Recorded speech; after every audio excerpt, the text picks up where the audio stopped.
सर्दियां आती ही जोड़ों में दर्द और अकड़न, ये एक ऐसी शिकायत है जो बहुत सुनने में आती है ना?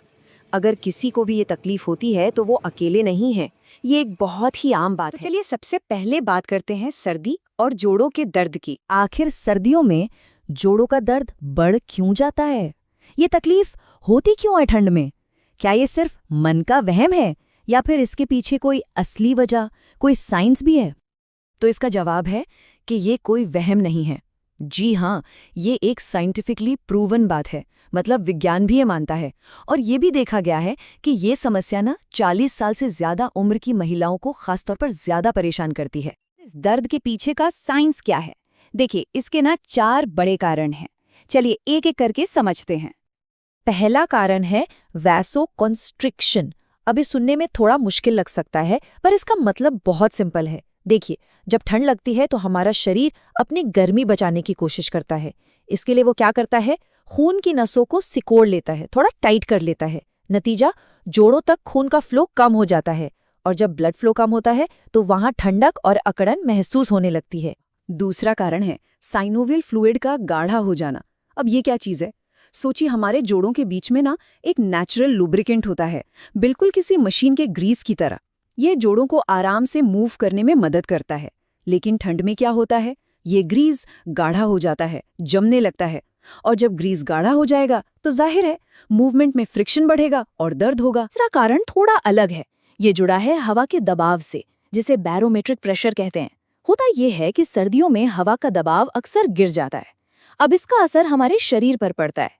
हमारे शरीर के जो टिश्यूज हैं वो इस कम दबाव में हल्के से फैलते हैं, और जब वो फैलते हैं तो जोड़ों के अंदर की जो नसें हैं या कोई पुरानी चोट है उस पर दबाव पड़ता है, और बस दर्द शुरू हो जाता है।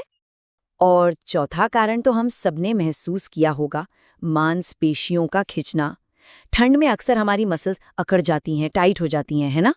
अब ये जो मसल्स हैं ये हमारे जोड़ों से जुड़ी होती हैं, तो जब मसल्स खिंचती हैं तो वो जोड़ों को भी खींचती हैं।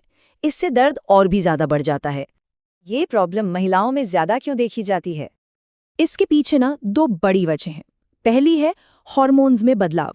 खासतौर पे मेनोपॉज के बाद महिलाओं में एस्ट्रोजन हार्मोन का लेवल कम हो जाता है। अब ये हार्मोन ना जोड़ों को सूजन से बचाने वाला एक तरह का प्रोटेक्टिव शील्ड होता है। जब ये शील्ड कमजोर पड़ती है तो जोड़ ज्यादा सेंसिटिव हो जाते हैं। और दूसरी वजह है शारीरिक बनावट। महिलाओं के जोड़ जैसे कि घुटने, उनकी बनावट की वजह से थोड़े ज्यादा नाजुक हो सकते हैं। इसीलिए उन्हें ऑस्टियोआर्थराइटिस जैसी परेशानियां होने का रिस्क भी ज्यादा होता है। कैसे पहचानें कि ये जो दर्द हो रहा है वो सर्दियों की वजह से ही है? इसके कुछ कॉमन लक्षण हैं, इन पर ध्यान दीजिएगा। पहला, सुबह सुबह जब उठते हैं तो शरीर एकदम जाम लगता है, जैसे अकड़ गया हो, और फिर थोड़ा नॉर्मल होने में 15-20 मिनट, कभी-कभी आधा घंटा भी लग जाता है। दूसरा, सीढ़ियां चढ़ते उतरते वक्त घुटनों में दर्द होना। तीसरा, उंगलियों में सूजन महसूस होना, ऐसा लगे जैसे उंगलियां मोटी हो गई हैं और मुट्ठी ठीक से बंद नहीं हो रही।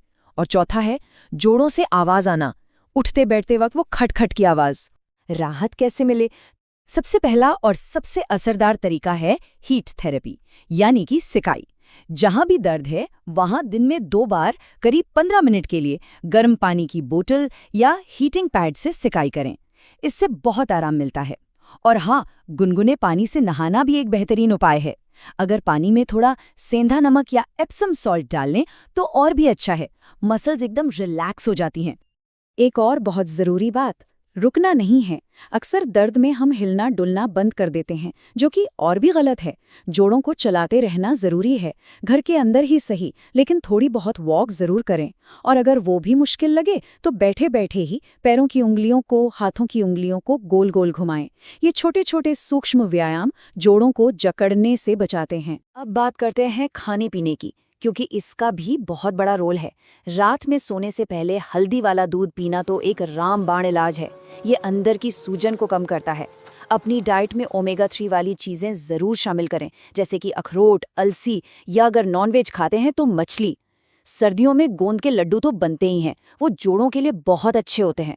और हाँ, धूप लेना मत भूलिएगा, विटामिन डी का सबसे अच्छा सोर्स है धूप।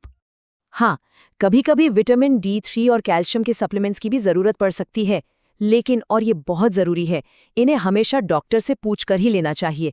अपनी मर्जी से कोई भी सप्लीमेंट शुरू करना ठीक नहीं है। और आखिर में एक बहुत जरूरी चेतावनी, ध्यान से सुनिएगा। अगर दर्द के साथ साथ जोड़ में लाली आ गई है, बहुत ज्यादा सूजन है या फिर बुखार भी आ रहा है, तो इसे बिल्कुल भी हल्के में न लें। ये सिर्फ सर्दियों वाली अकड़न नहीं, कुछ और भी हो सकता है। ऐसे में बिना देर किए तुरंत डॉक्टर को दिखाना चाहिए। तो अब हम जानते हैं कि ये दर्द क्यों होता है और इससे निपटने के तरीके भी हमारे पास हैं। तो सोचने वाली बात यह है कि अगर हम अपने शरीर के इन सिग्नल्स को थोड़ा समझें, उसकी सही देखभाल करें, तो क्या हम सर्दियों का मौसम दर्द में बिताने के बजाय आराम से एंजॉय नहीं कर सकते? बिल्कुल कर सकते हैं।